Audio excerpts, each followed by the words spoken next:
What's the meaning of bloodsucking?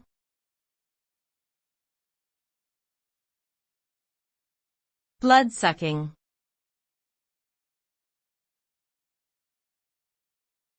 Bloodsucking.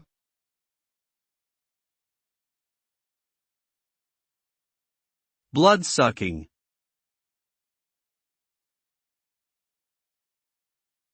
Bloodsucking.